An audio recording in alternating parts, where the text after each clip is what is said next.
I still can't get used to that recording in progress bollocks. But Ben, welcome to the Grounded Zero podcast. Thank you for taking the time to come and talk to me. Fuck yeah, man. I've been stoked about this ever since you hit me up, man. This is going to be awesome. Do you know what? That makes me feel so good. So warm and fuzzy. So warm and fuzzy. Do you know what's mad? I did it again. So last time I had Liz Carmouche, who's now the new Bellator champion in mixed martial arts, and she's at Central Time, I believe, as well. So I was like, cool. There's 5 hours according to Google. Yeah.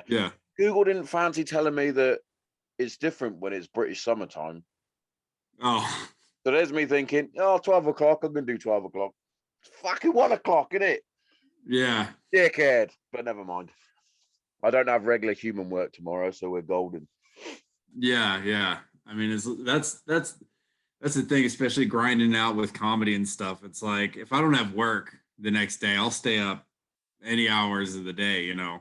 It's just that grinding it out all night and then getting a little nap and then going in to do whatever. It gets old, man. I'm 32 now. You know, when I was still doing the infantry thing, I was a boy. You would see. Yeah, you could go out and get absolutely pissed at your skull, and then the next morning they're like, "We're going on a 5-mile run," and you're like, "Okay, I'm going to do that on a hangover, but it's fine." Yeah. Now, basically, I was at a wedding yesterday. I was at my cousin's wedding, and it took me a while today to get back into regular human. Like, I had to have a nap. Yeah. I had to have several naps, in fact, throughout the day. But I was like, I didn't even drink like to the extent that I used to drink. Like, the devil's juice would knock me for 6. Dude, I've been taking a little bit of a break from drinking. I think it's been probably about a month and a half or so. You know, I'm the first one to admit, like, I'll get carried away, you know, especially, you know, coming from the military background where drinking absolutely the culture.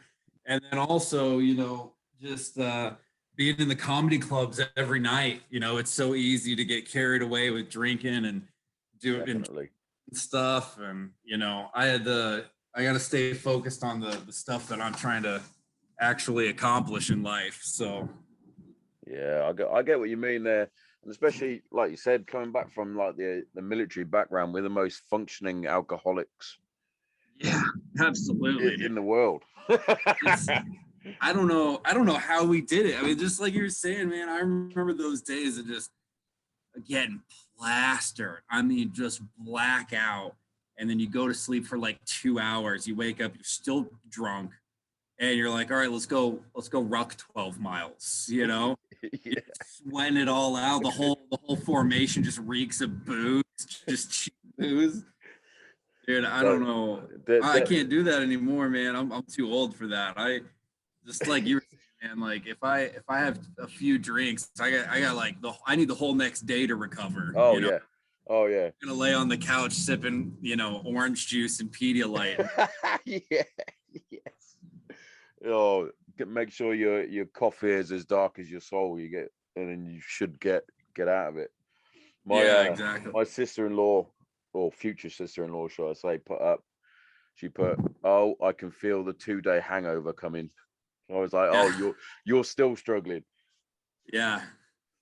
But yeah, mate. But just generally though, thanks for taking the time to come on. Absolutely. You are my first stand-up comic, which is awesome. I'm honored, man. It's cool. You know, I do podcasts and stuff, you know, regularly, but it's always, you know, usually it's, you know, just comics, you know, talking about whatever crazy shit. And, you know, so it's cool to be able to get to do stuff that like this, that's a little more substantial, I guess, a little more serious, get to dive a little deeper into stuff. Yeah, it's like you asked. It's like, do you have a set agenda when you're on my show? I'm like, not really. I like to just see where it goes. If it goes into a deep and meaningful conversation, and so be it. But if not, if we're just two fucking silly gooses talking shit, then that's even better.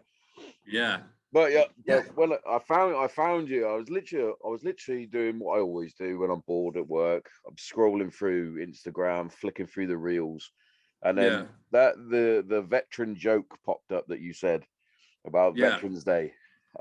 I was literally going, that's fucking brilliant. I went, I'm gonna have to ping him a message. I was like, I'm gonna have to try and get this guy on. That was brilliant. Yeah, dude, it's one of my favorite jokes to tell. I mean, I've always, this is just I think generally goes with, you know, military people in general. We just have darker senses of humor, and that's always been kind of my thing. And that joke is definitely on the darker side, and it makes it, you know, I love it so much because, I mean, especially I'm new. You know, I'm like a boomer at heart. Like, I'm still learning how to do all this social media stuff and kind of get the product out there to more people. And you know, the reception when I posted that joke, you know, it's one of my favorites. I couldn't wait for people to see it. And just all the reactions that I get from, you know, other veterans that are just like, I don't understand why people would think this is offensive. We all think it's hilarious, you know? Yeah, but that's the thing as well. It's like, it's one of those massive things with jokes. It's a joke, right? Yeah, you know. We've all, especially veterans, like the majority of us have lost friends. We've lost things like that. Absolutely. And those that have probably gone would be the first ones to say, "Why are you being all sad about it? Make a fucking joke about it." Yeah. Like I've always said to my wife, I'm like, if I ever go before you and I'm getting cremated, I gotta have Great Balls of Fire is the song that's being played as I'm going into the fucking fire. And she's like, Dude, I can't used to say do that. And I went, yeah, you can. It's funny, isn't it? Dude, I used to say that was the song I wanted to lose my virginity to. That's even better. Yeah, definitely. Two biggest moments of your life. We'll play this. Yeah, definitely. That's so funny. Yeah, I mean, it's I get, you know, so much great responses from veterans and stuff. And, you know, to be honest, like when I first started, I didn't really want to talk about the veteran thing very much because I didn't necessarily, because I was afraid of two things. One, I didn't want to be the guy that now has to only do military jokes. You know what I mean? And, yeah, I'll get you. So I didn't really want to get kind of like old or whatever you want to say. But then the other thing was that I didn't want anyone to feel like they have to like me either, which I feel sometimes. I don't want people to be like, oh, well, I can't dislike this comedian because, you know, he's a veteran and like I have to respect him. Like, if you don't like my comedy, please, by all, you know, fucking dislike it.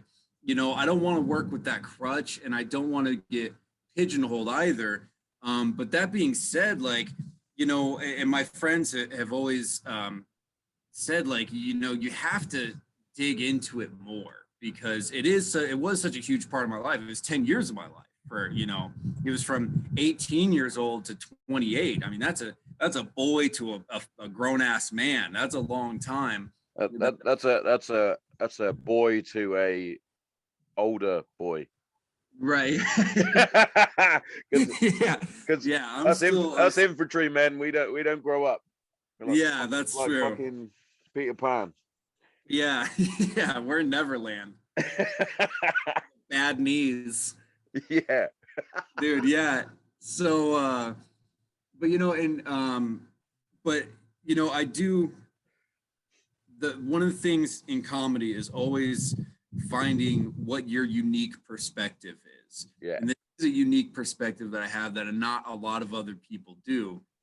And so it is something I have been working on more to kind of explore and like tell more stories. And, you know, because it is a part of who I am. It's not something that I really want to shut down. I just didn't want to use those two crutches, if that makes sense. I totally get that. But you know, using it more and writing more jokes and stuff, and just how many people are constantly like hitting me up and, like yourself, and just telling me how much they loved it and appreciated it. It's like, fuck, I want to give those people more of that. If they love, it's obviously I'm always working on new material and stuff, and I'm always pushing and writing and talking about different things. But I still, and it's not all military stuff, but it is something that I want to keep giving to those people who are looking for it, because I feel there's, how it is. It's like a lot of us feel like, especially once we get out, feels like you're all alone, and you don't Definitely find that connection anymore. People don't understand your sense of humor. It's such that is a massive struggle. When absolutely. So if I first can do this. Oh, I'm sorry, go ahead. No, that's me cutting into you there. I'm It's actually quite a funny thing as well. Me and my brother both like Crystalia. We find him hilarious, and he goes on to a few podcasts that we both like, and he always gets interrupted by, you probably know Brian Callen as well. He always gets so Brian always interrupts him, and he always goes, "Oops," just like that. It's like just a oops. And now my daughters have picked up on me and my brother doing it to each other, because I'm always cutting in, just like I've just done now. But we'll be at the dinner table, we'll be chatting away.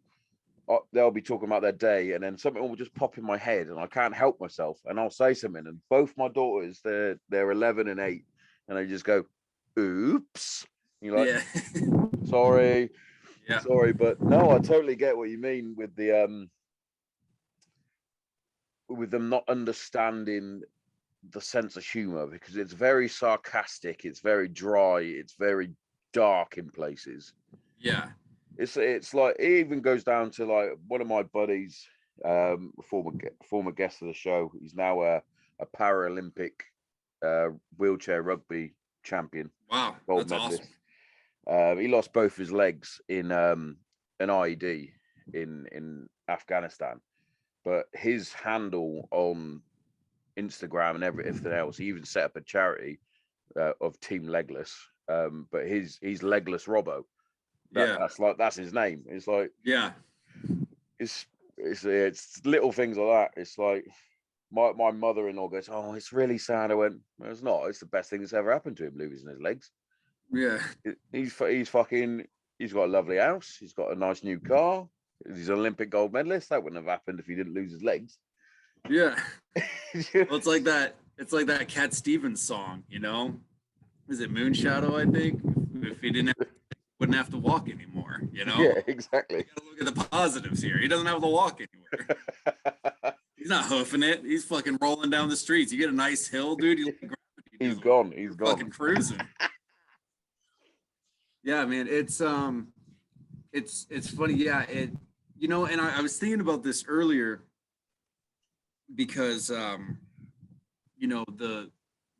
in the comedy world, you're never going to please everybody, for sure. Things always going to offend somebody, and especially today, it seems like people are increasingly more easily offended. But I remember just my whole time like in the military, it was like the worst jokes I've ever heard in my entire life. Like the most offensive things I've ever heard one person say to another person were between two people who loved each other so much that they would literally kill and die for each other. Yeah. And the thing that I feel like the rest of the world, that the reason they don't understand it is because they don't understand that connection. There's jokes that we all make, everybody would make in their living room with their best friend, that they wouldn't make out in public. Yeah. I ask myself as a comic, I'm like, well, why is that? Why would you do that here but not there? And the reason is because, or at least I think the reason is because people don't understand the relationship. And it seems like it's coming from a place of ignorance or insensitivity or whatever the case is. But if you really think about it, we want to live in a world where these jokes are funny to everybody. Because the reason that they're funny to us as veterans is, again, because we're ready to kill and die for each other. There's nothing above it, right? That's a relationship that's peak of an intimate relationship with somebody, right? Of having an intimate connection with somebody. And that's why you can get away with saying crazy things, because at the end of the day, none of those things matter. We're gonna fight this out together. And so we should want to live in a world where we're all feeling like, if we could, if I could snap my fingers and make the world a perfect place, it would be one where everybody cared like that, had that level of care for everyone. Because then, because that would be the perfect world, and then we could make those jokes. But unfortunately, people still have this disconnect of other people's experiences or emotions or whatever the case may be, and they don't really understand that kind of connection. Yeah, and I think a lot of people don't seem to just so they don't understand that it is a joke.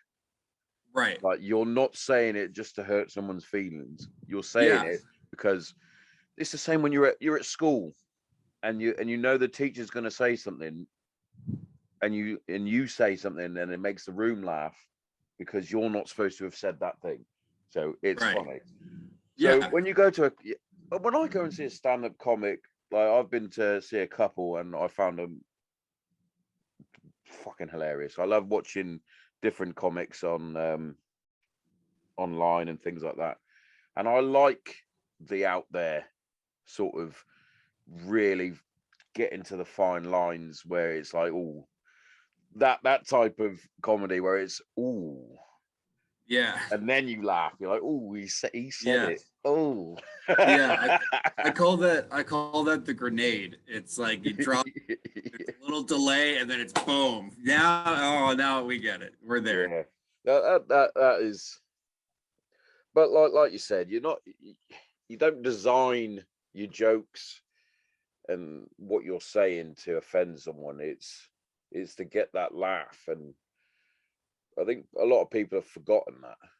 They're very quick to be offended, and then because we have the ability of the double-edged sword that is social media, it's I'm offended, I'm going on Twitter now to get this guy cancelled.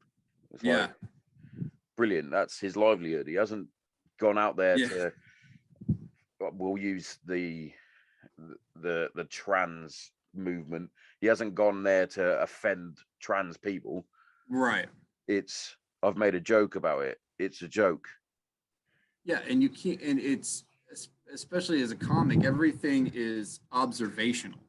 Yeah. So especially when it comes to really big things like that, I mean, naturally people are going to observe that, and as a comedian, you're going to make jokes. That's how we operate.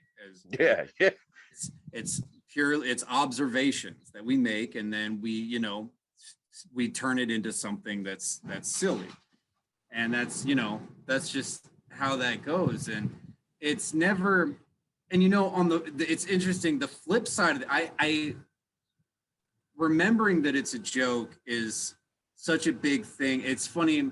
It annoys me on the flip side of the coin when people when people take a joke as a statement as opposed to a joke. Yeah. It annoys me when they get upset. It also can be equally annoying to me when people overly support the idea too. Does that make sense? Yeah.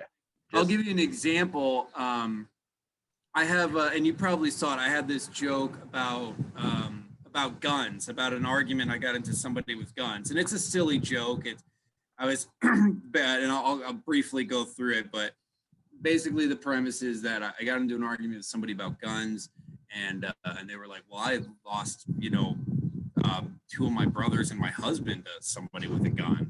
And I was like, well, it sounds like you should get a gun. That's the joke. Yeah.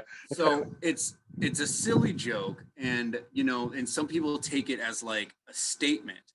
So you get the people. So like when I posted that video as well, a ton of people saying, oh, fuck you, guns are terrible.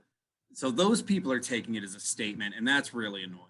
But then you get the other side that's like, yeah, all these dumb liberals who hate guns and these fucking shit Democrats. I'm like, you're equally as annoying. You're both taking this concept as something that's as if I'm not a public figure. I'm not a public figure. I'm not like a senator. I'm not running on anything.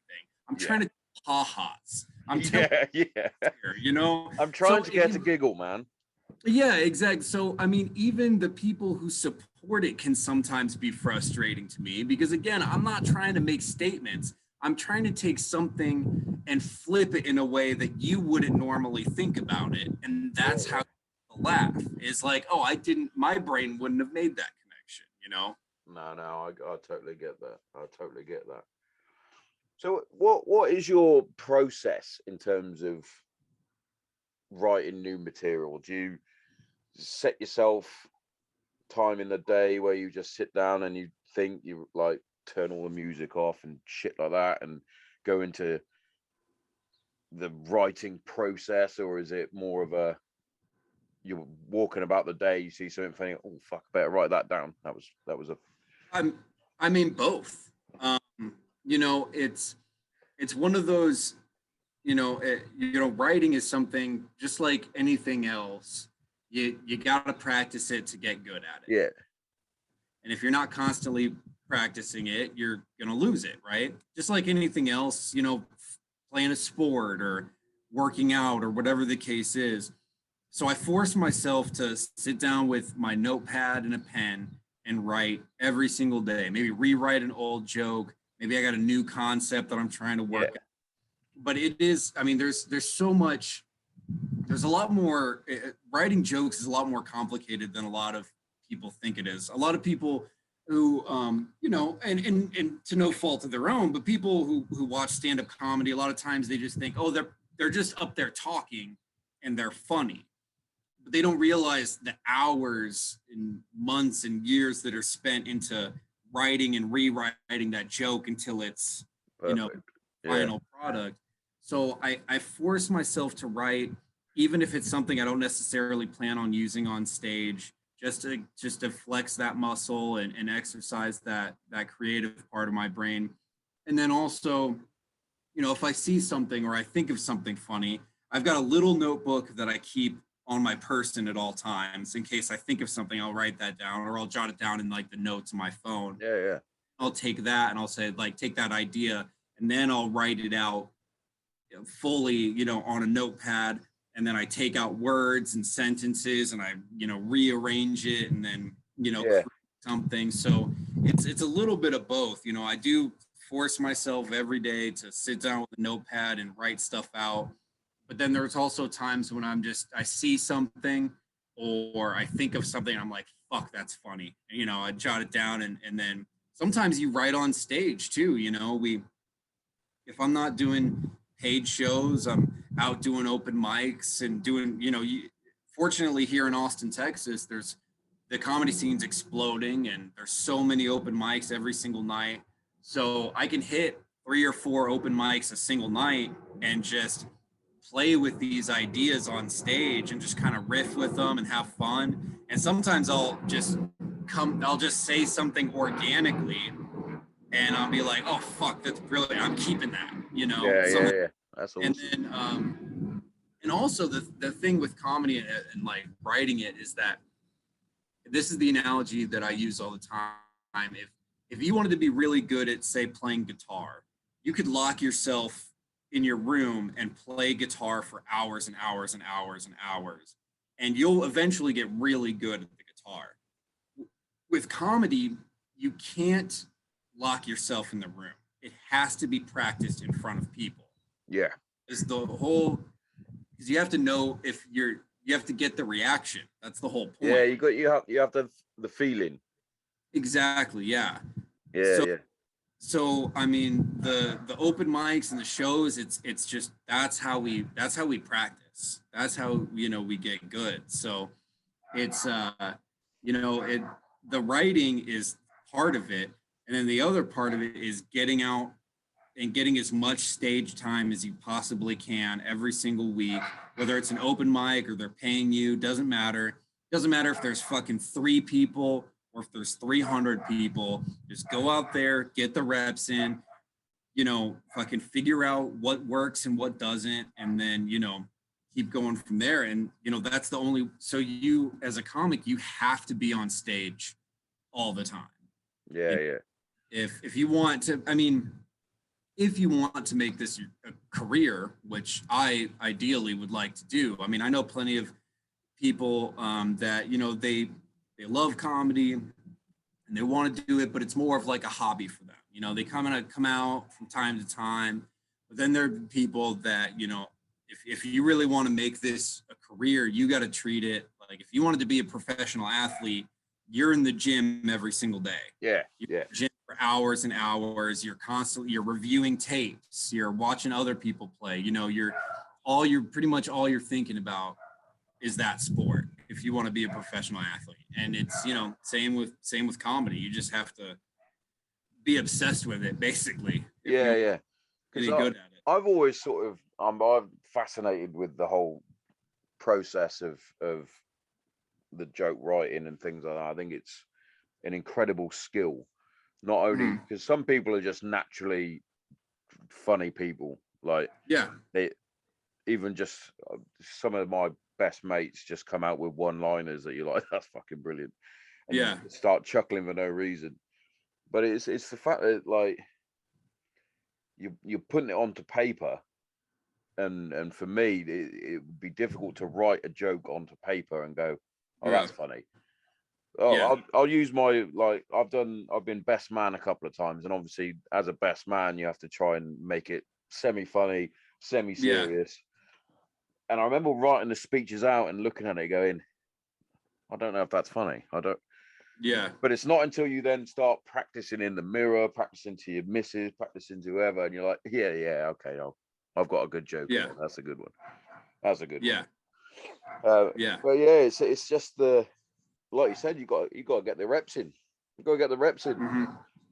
And the same goes for doing things like this. When I first started doing the podcast, I was nervous as shit. Like, I've got people coming on I don't really know. I've never met them, like yourself, never met you, but we're having a nice flowing conversation, which is awesome. But like, originally I'd get all anxious, I'd get all fidgety, nervous. I'd be like, oh God, is this going to be a shit one? I've only ever had one shit podcast, but that's never been released. That's in the dark hole of the iCloud, never to be released. but yeah, it's just getting used to things, and this is sort of tapering into the next sort of thing. So obviously you were in the infantry, and were you, how can I phrase this? Was comedy always something that you admired and wanted to get involved, or did it just sporadically happen? It's a really interesting story, actually. So I actually started doing stand-up and in comedy clubs when I was around 12 or 13. I was in like middle school. Yeah. And I started at like open mics, at like the big boy open mics at the actual comedy clubs and stuff, and had some success, and did some traveling, did some radio shows and all that stuff. And then got older and kind of phased out of it a bit, I'd say. And then, joined the Army, was infantry, and did that. I really thought it was going to be a career for a long time.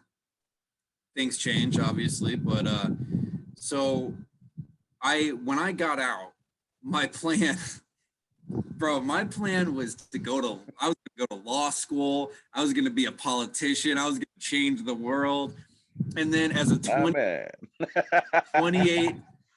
as a 28-year-old man who's just spent the last 10 years, in the military, and then sitting in a classroom with 18 to 20-year-olds yelling at who are all yelling at each other because they all think they've got the world figured out.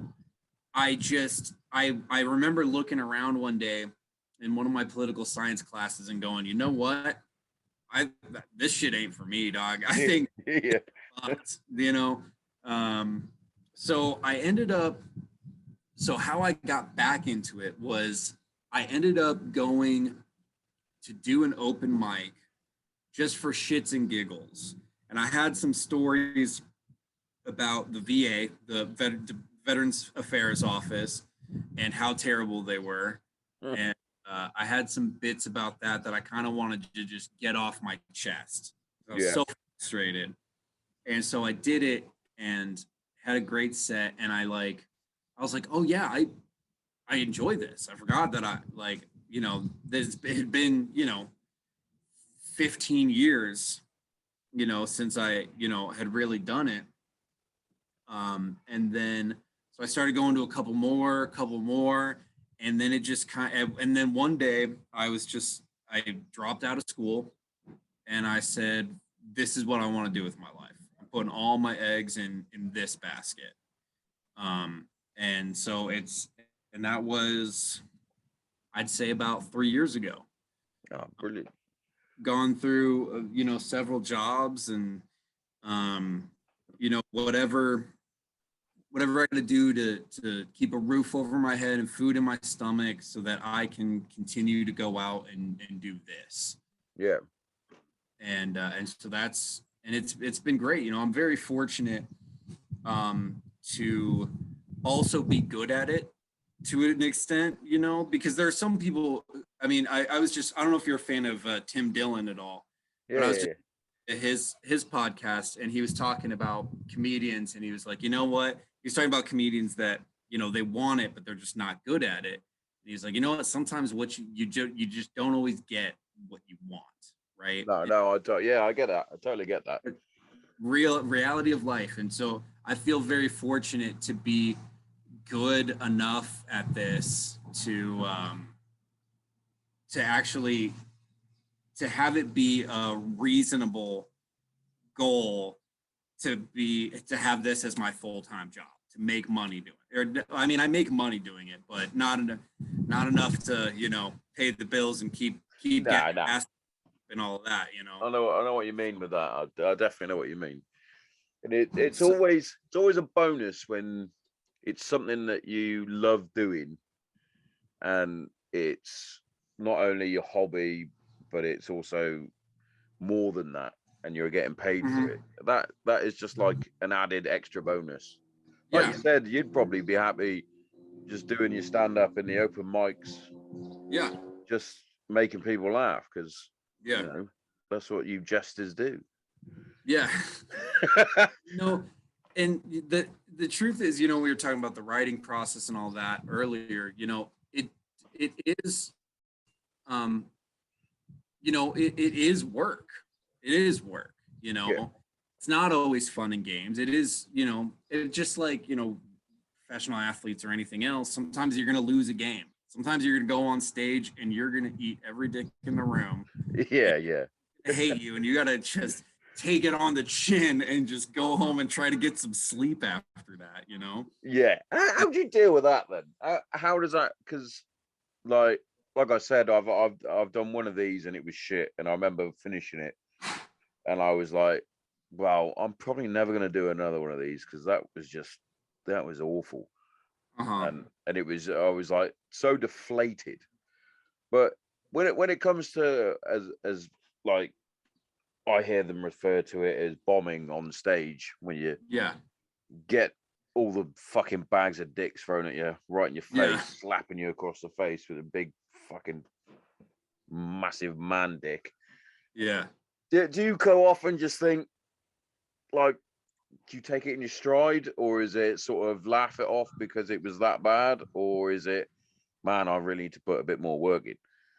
I mean, I'm one of those people that no matter what I do, I never feel like I'm good enough at it, which is why I'm successful in a lot of things that I've done, including like the infantry stuff, because I'm just constantly telling myself that I'm not good enough. I got to work harder, got to practice more, got to, do whatever. Which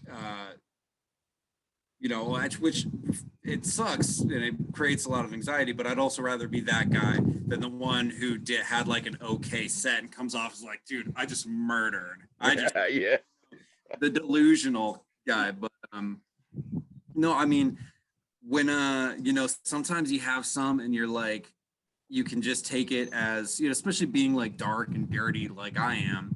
Sometimes it's just not your audience, and Yeah, you can yeah. that as Yeah. like, well, this wasn't my night.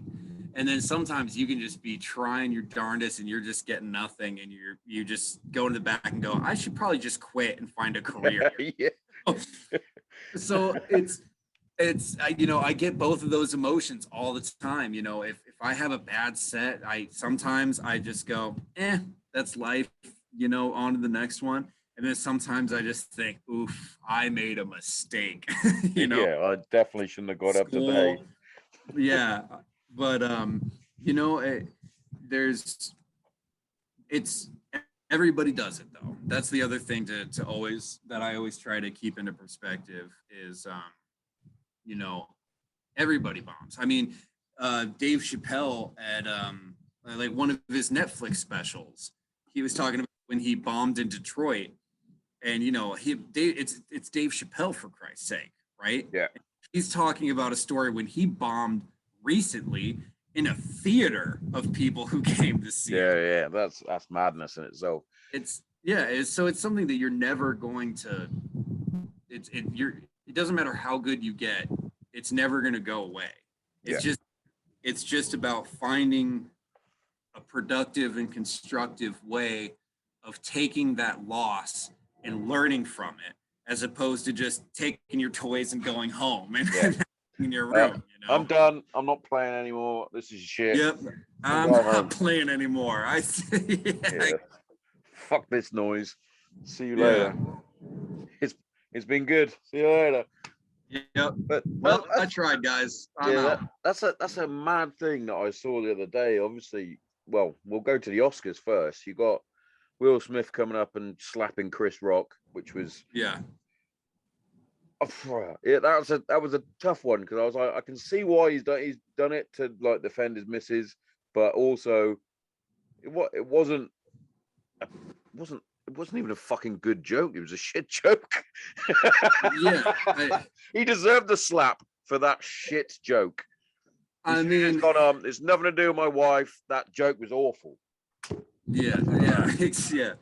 But no, but and then Chappelle. Yeah, Chappelle just got tackled on stage. They still don't really know the motives yet, but I mean, it's it's. I'm just gonna throw this one out here. There, go quick. Whoever is security at the front, those motherfuckers need firing.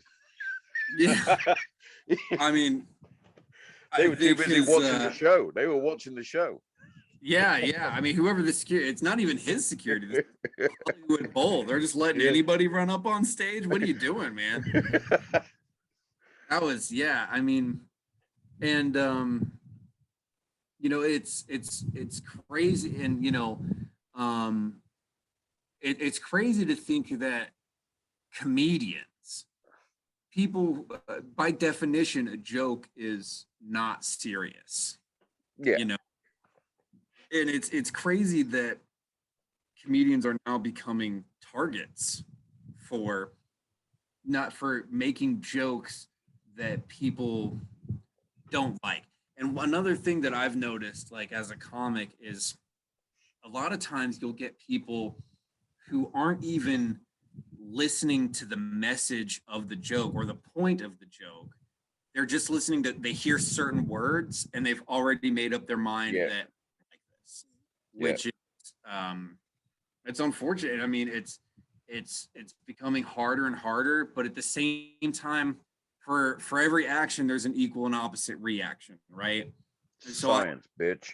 Yeah, science, bitch. So for every one of those people for all those people, for every person who's becoming more and more easily offended, there's another person who's getting sick and tired of people being offended. Yeah. So it's why you're seeing people like the Legion of Skanks and Tim Dillon and like these edgier comedians are growing huge. They're getting way bigger now. And they're getting more, like hate mail or whatever you want to call it from other people, but at the same time, they're also growing in influence because they are the opposite of that, and there are people who are looking for that. So, the pendulum swings both ways. For everyone who's getting sick and tired of everyone who's easily offended, there's people who are saying, give me the offensive. What I'm looking for. Definitely. So it's just about finding that audience and finding the people who are looking for that. As a younger comic like myself, I don't always have that luxury of having my audience. Sometimes I know what you mean. An audience, and I got to deal with what I got, and they have to do this. The audience has to do the same thing. They got to deal with me. Sometimes exactly. Each other. Exactly. But well, this is literally about to stop, so I'm going to send you a new link. For some reason, it's only given us 40 minutes, which is okay. annoying. Yeah, send me another link. So I'll ping another link, and then it'll work out. Yeah, no worries, man. We'll take a quick break. Yeah, quick break. Back to it. Back in the game. Quick break for the adverts. Yeah. I got moved inside, so hopefully there's a little less planes going overhead. And well, as a former member of the Air Force, I don't mind a plane going over. Yeah. Well, your listeners might care when they're like, what is this? This is rubbish. Yeah. What are they talking about? All I can hear is dogs and planes. So I mean, and now if you don't mind me asking some questions. Yeah, you shoot. What is the comedy scene like where you are? Like what like explain to me what the climate is. And well, it's like everywhere, I think it's a mixed bag. Obviously similar to you guys over there, that you've got the smaller sort of venues and things like that, and then the bigger you get, obviously the better places you go. But it's us Brits we have a different humor, sure, than you Yanks. Yeah. But that's I think it's strange because some of them, like my main favorite comedian, didn't even start off as a stand-up. He now does stand-up, obviously, is Ricky Gervais. He's man, he's love Ricky Gervais. He's my hero. He's my spirit animal. Incredible. Because he is very much similar to me, where he sort of just says what he wants to say, and then if you don't like it, then that's your problem that you don't like it. You don't have to listen if you don't. And that's what a lot of people don't understand. And when it comes to comedy and podcasts and radio shows and even down to social media, if you don't like it, just don't listen. Keep scrolling. Yeah. Don't go out. I'm a bit like Ricky in this sense as well. Sometimes I get triggered and by little silly things, and I'm like, I shouldn't comment on that, but I'm gonna. Yeah. But I don't go out of my way to do it, if that makes sense. It's just little silly things like a bit of banter between friends on the football, or soccer, things like that. I'm like the easiest fish to catch. They dangle a little bit of bait and I'm hooked in already. I'm like, fuck you, that's my team. But yeah, I'm sometimes I just can't help myself. The one thing I do like to do is have you heard of the Liver King bloke? No. Well, he's ridiculous, right? So he just eats raw meat and pretends that you get jacked and tanned just by eating raw meat. It's got nothing to do with the amount of steroids he pumps into his body. Right. But he is a product of whatever supplement company this is, and they've hired him and it's sort of gone strength to strength. Like, people starting to believe the shit that he's coming out with. One of the ones the other day was, I only eat fertilized chicken eggs because they're better for you. And I was like, that's not even true. Yeah. What are you talking about? Just, that's hilarious. But sometimes I think, is this guy just a massive troll now? Does he know that he's some sort of fucking, you're just trolling people? That's what I think. Yeah. And the other one, there's so many funny ones that wind me up. You got the bloke that does Dust, which is Detroit fucking something tactical training. And he's ridiculous. I don't know if you've seen that guy. Oh, see, I'm going to send you some of these, and you're just going to be blown. Like, this guy apparently gives you self-defense classes against people with weapons. Oh, you know what? I think I have seen some of those. Every once in a while, also where it's like the driver's seat. It's like, dude, yeah, if you roll those dice, be my guest. you did. Yeah, dude. I'm pretty. Yeah. I'm pretty sure. There's so many funny reels that I've seen on Instagram where there's people taking the piss out of that. Like, they've come in, they've done the class, and then it's like they go to do it in real life, and it just cuts to them in heaven, and they're like, "Oh, motherfucker." Yeah, I have seen that. Yeah. Those are. I have seen those exactly. It's hilarious. I mean, if that guy's doing comedy, he's an Andy Warhol level genius. Yeah, but that's the thing. I can't. Sometimes I'm like, well, he's taking the piss. That's not real. Yeah, he's acting a bit like the Master Ken. He does like a karate thing where he just hits people in the nuts, and that's obvious that that's not real. But they've also done pretty effective. Yeah, they've done something together though, and I was like, is he? I don't know. Are you? Yeah, that deluded that you think you're doing the right thing? Yeah, I mean, madness. It's if he's doing comedy, he's a genius. If he's actually going to teach people these so-called self-defense methods, he's that good. He's a nuisance. We gotta get rid of this guy, dude. Good, or he's just fucking. I don't know what he is. He's either the best actor in the world or the worst. And here's the thing: we'll never know, because if he takes it seriously, he's gonna stand behind it. And if he's doing comedy and he's funny, he's also gonna stand behind. The funniest thing you could do. It's just we'll never know. It is bonkers. It is bonkers.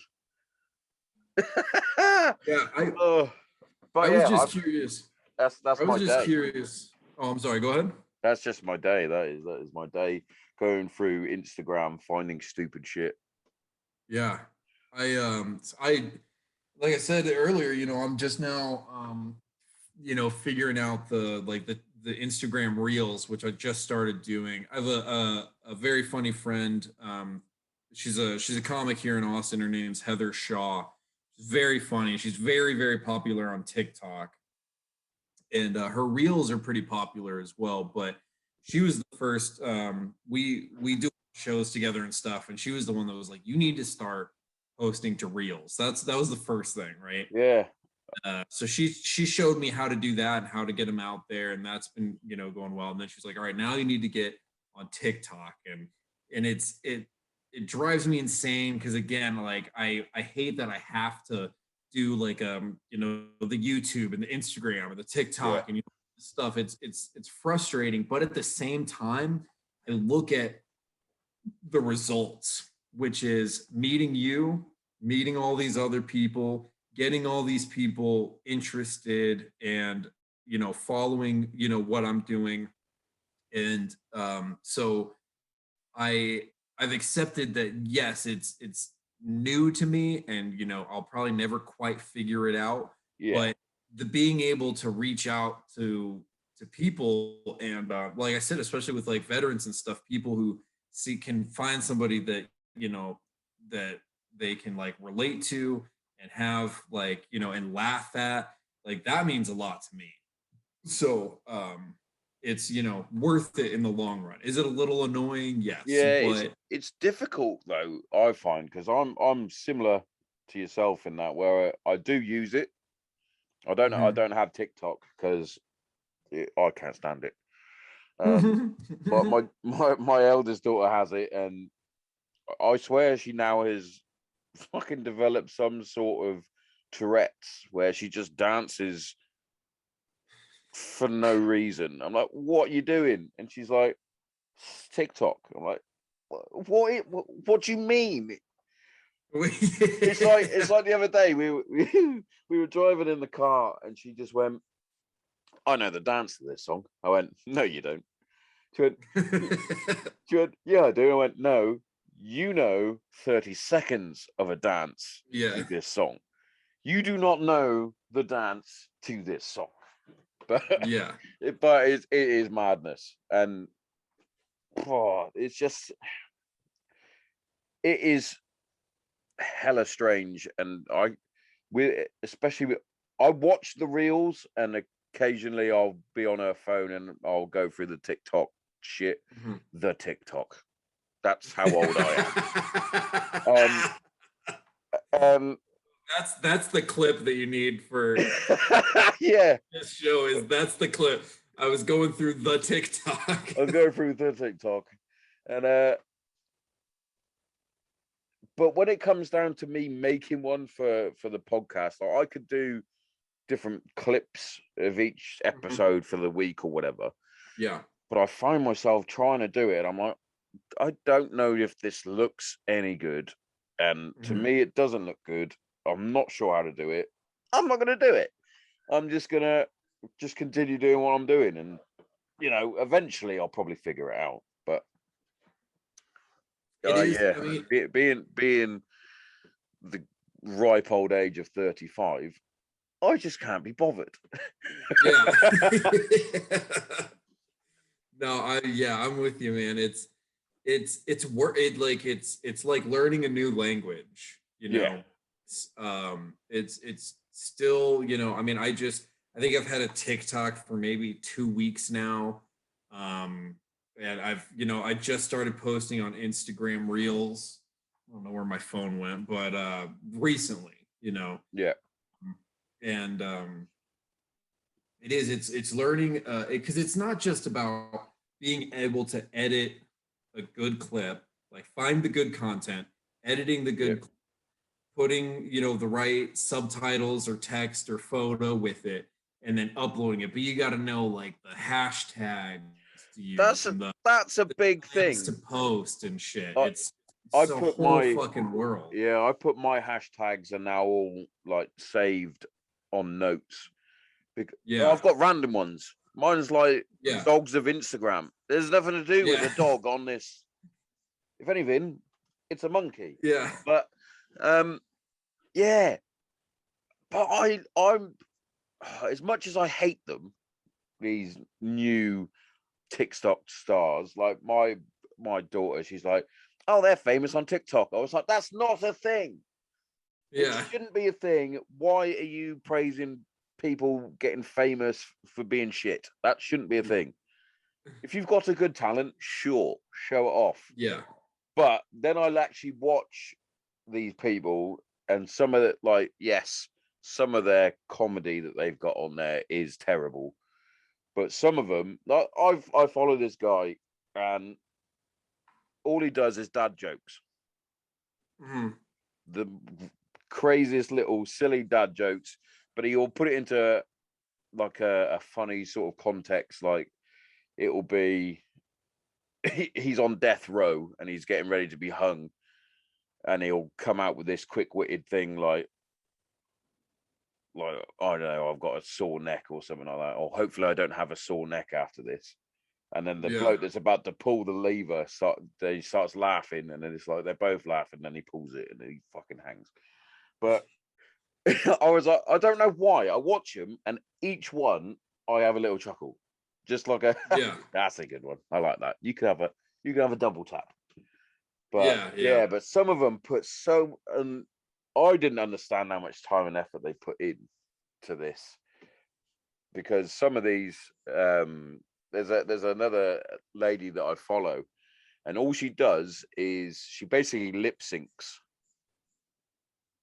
So she'll get a popular English TV show, or for example, like a movie like Step Brothers, and she'll play both characters. She'll put a silly wig on, and she lip syncs them perfectly. Yeah.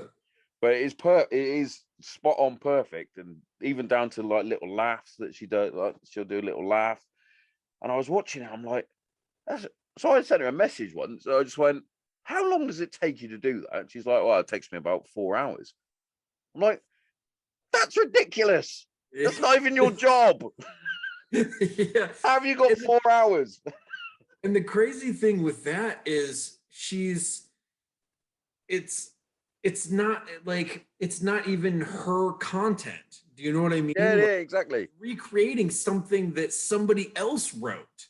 You know, taking like, and people like it, if it works for you, Godspeed. But it's like, is it a talent?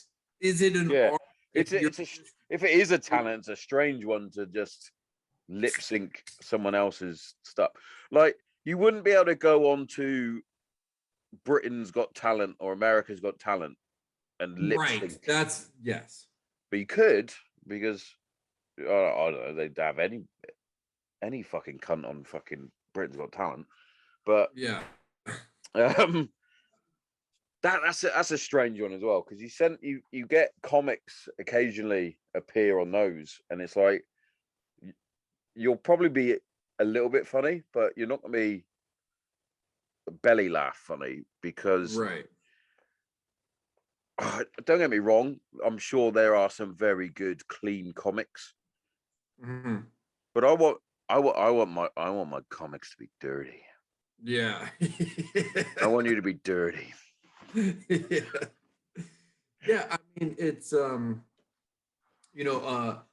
far as like clean comedians, I mean, Nate Bargatze is probably one of the best out there right now. If you haven't heard him, he's incredible. He's got a few specials on Netflix. I mean, Jim Gaffigan's a legend. Brian Regan, those guys are all clean. And I remember Jerry Seinfeld said one time that it's easier to be a dirty comic. It's harder. Yeah, I kind of get that.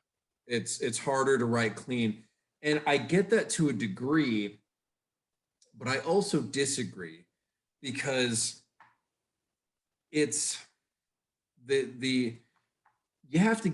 It's harder to get everybody on board with your thoughts if you're talking about butt fucking. You know what I mean? I do not know what you mean. Yeah. it's Monday. Yeah. Well, for me, it's Monday. For you, it's still Sunday. It's not even Thursday. Now, Thursday is Man Love Thursdays, which we could discuss butt fucking then. Yeah.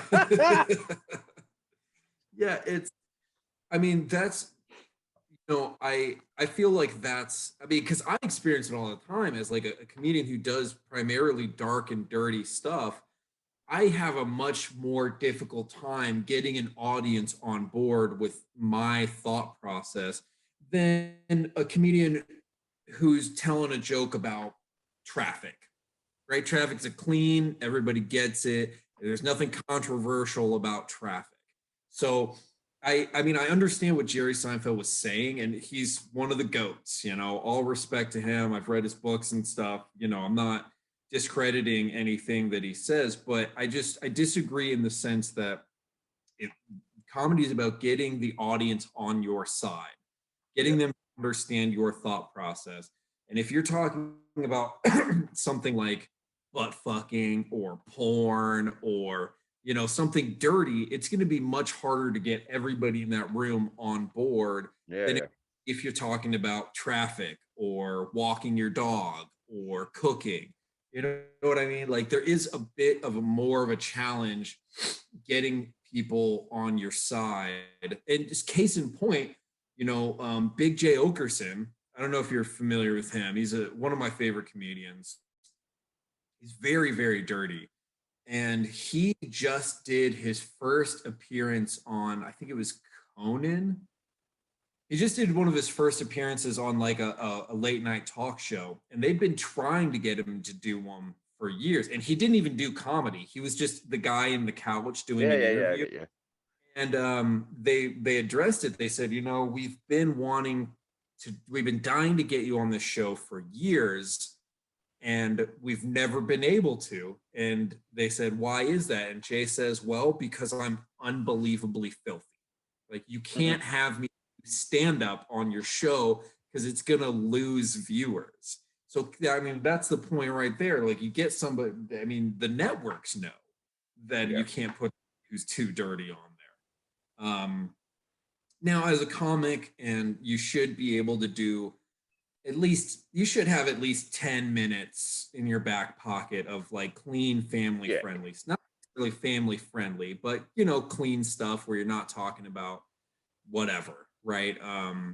But I do feel like there is that extra challenge as like a dirty or dark comedian, that of getting the audience to understand your perspective. If you're doing comedy in front of a bunch of churchgoers and you start talking about fucking your favorite porn site, you're probably gonna lose some people. Yeah. Yeah. But yeah, it's one of those though. You got to know your audience. You can't have a good Christian people and start talking about priests molesting kids and shit. Yeah, they won't enjoy that. Well, they might enjoy it if they were the priest molesting a kid. But yeah, like one of my favorites is Jimmy Carr, and obviously he's world renowned for his very quick-witted, hard-hitting. It's very snappy. His jokes. It's not like a long story with a horrible bit at the end. It's like one after the other. Is it? Yeah. Seeing him live, that was a good one. I went to see him live where he was tested out, one of his tester sessions, you might say, to see if his new material is working. And that was eye opening.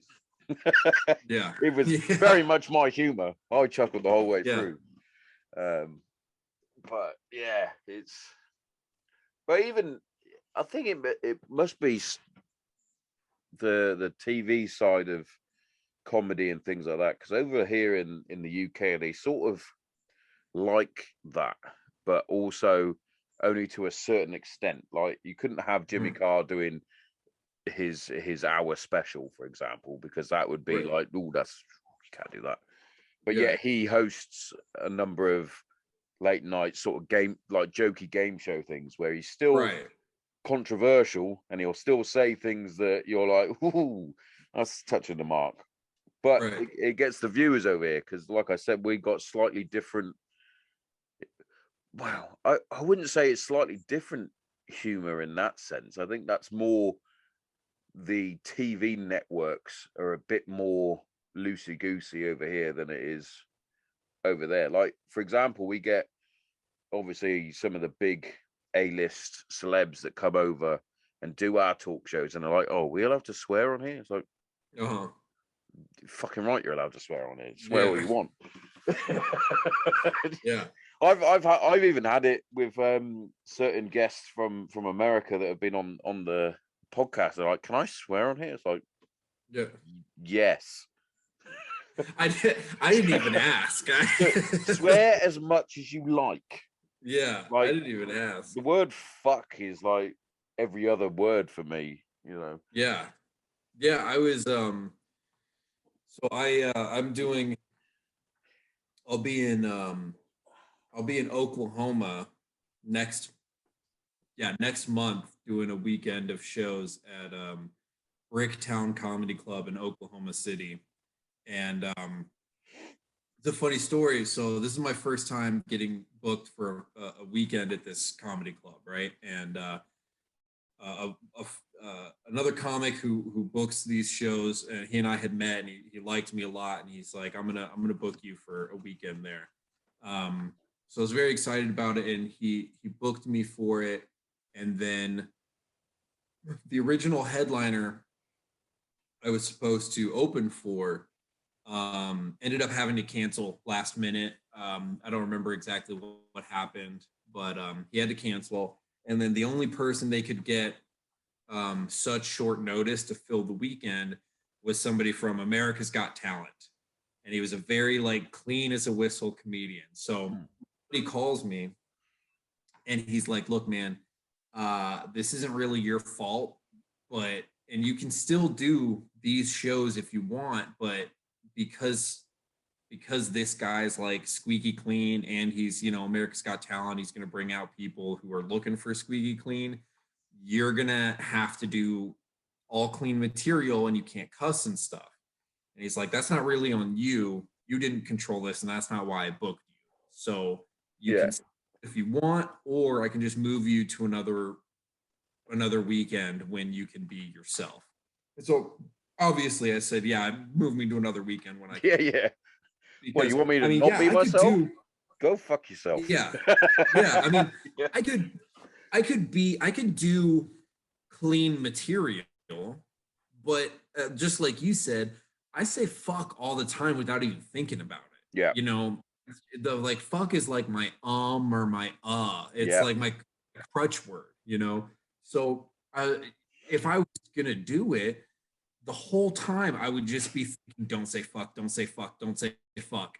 And and the first time I did, it would throw me off so much. And so and it's something I should probably get better at in general. Just I mean, I am who I am, but at the same time, if that's something I can easily tweak and for other opportunities.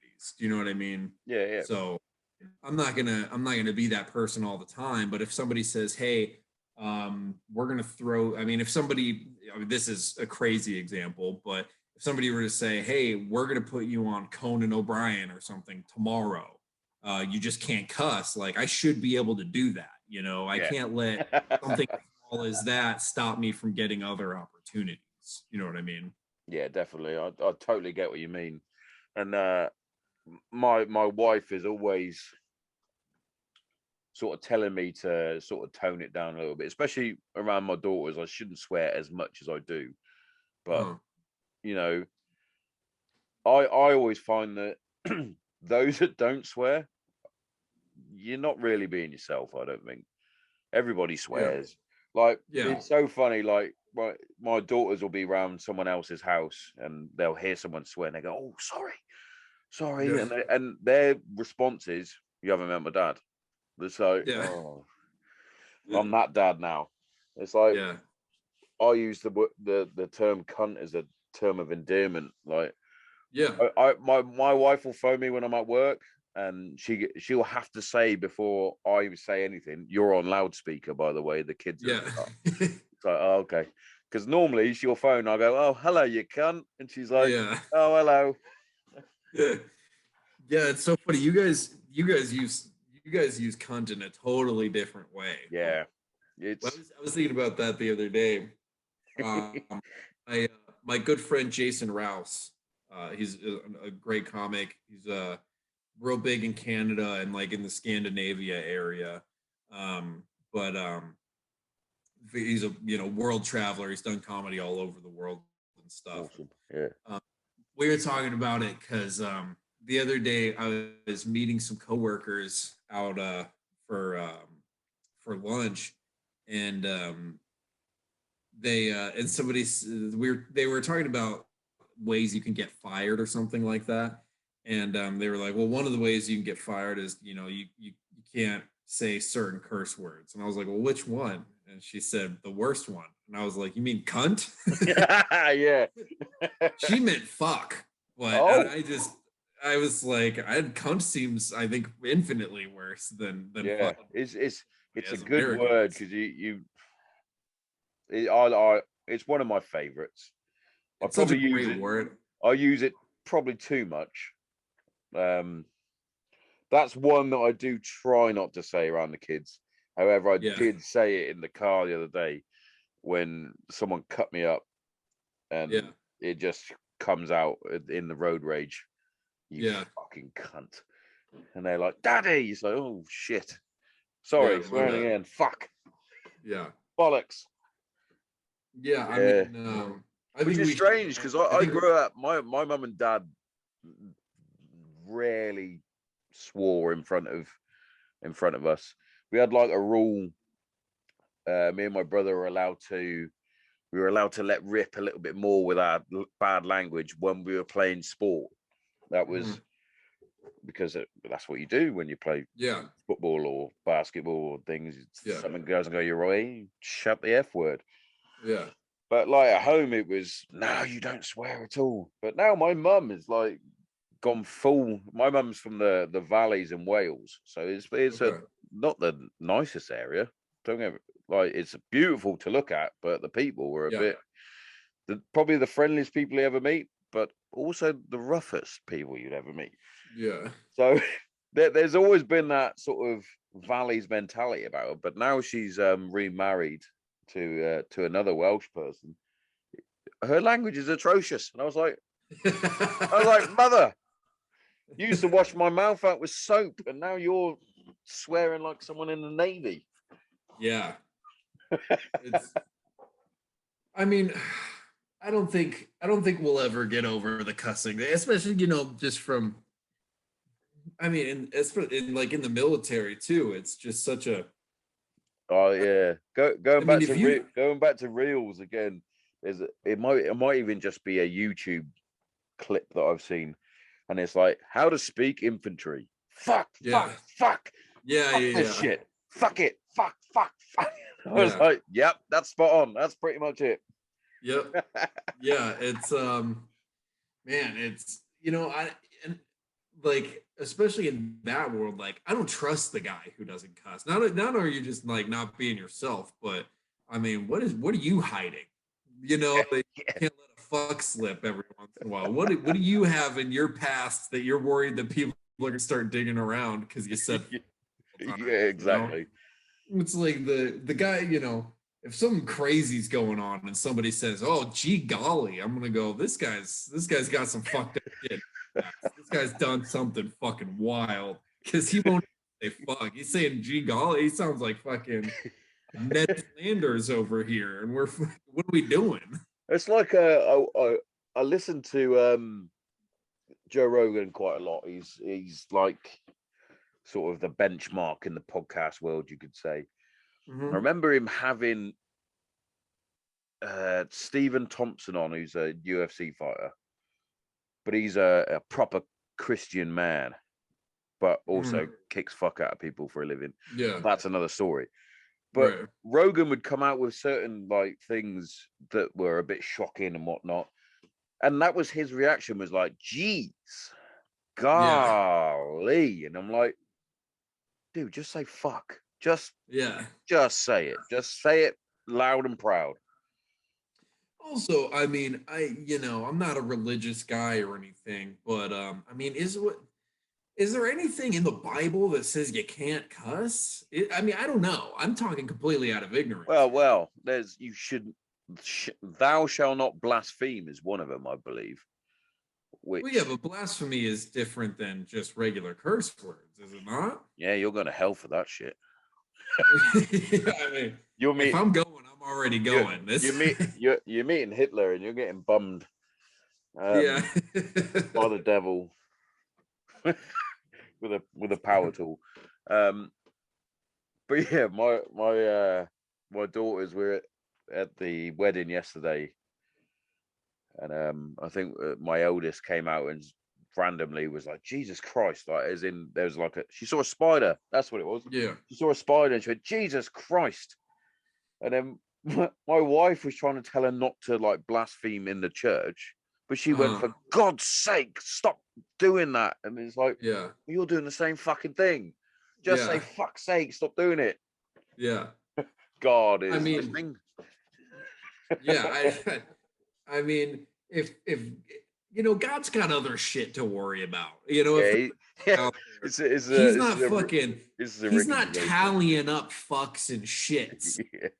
There's fucking real things he's got to worry about. It's another Ricky Gervais thing. That is, it's like God's got too much shit going on to worrying about me. He's too busy giving AIDS to kids in Africa.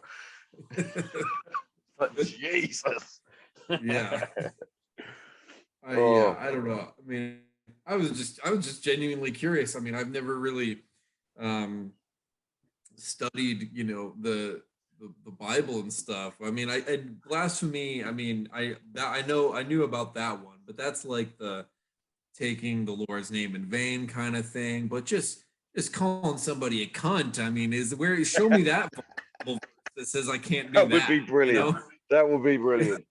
On page 573, sermon 24, thou shalt not say cunt. Oh, thou shalt not call mother-in-law cunt. Definitely. Fuck. Oh, swear words are brilliant. Yeah, they're great. I mean, they emphasize everything beautifully. It's the perfect emphasis. It's like when you were a kid, if if your parents called you from the other room and they said, "Hey Ben," or it's you came, but if they used your full name, you knew something was up. Oh right? Yeah. And cussing does the same thing. It's like saying the full name. It's like something's going on here. Yeah, definitely. If I say where's my wallet, there's no emphasis on that. If I'm saying where's my fucking wallet, it's probably because I gotta be somewhere. All right, I got shit to do. Yeah. There's some sense of urgency. If I just say where's my wallet, I don't know. I'll take a look for it. I'm probably just buying something I don't need on Amazon. It's not pressing. But where's my wallet? I'm late for work. I'm about to fucking fill out some resumes because I'm about to lose my job and I need my fucking wallet to leave the guy. Definitely. Do you know what? This is about to do the same thing again. And I'm not going to lie, it's now 2:20 in the UK. Oh. And this motherfucker needs to get some semi sort of beauty sleep going on. Yeah, absolutely. Where can people find you, Ben?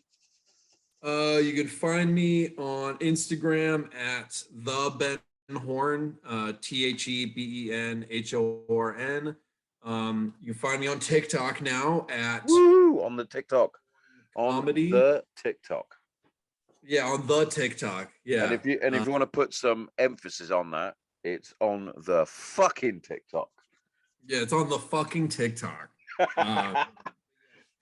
I'm on the fucking TikTok at Ben Horn Comedy, and I've got YouTube. I'm trying to get better about it. There's not a lot on there. I'll work on that. But yeah, I mean, to all the I appreciate you having me on. To all your followers and listeners and stuff. I'm also a veteran. I love making jokes and stuff. You ever fucking want to reach out to another veteran? You feel like people don't understand your humor? Fucking always hit me up. I don't do a lot, so I will respond. I promise. So feel free to hit chat. Man. But as always, the honor and the privilege is mine. Thank you very much for coming on, and I'll be catching you soon. Absolutely. Thanks for having me, brother. Nah, thank you, my man. Have a good rest of your day. Have a good one. You too. Bye-bye.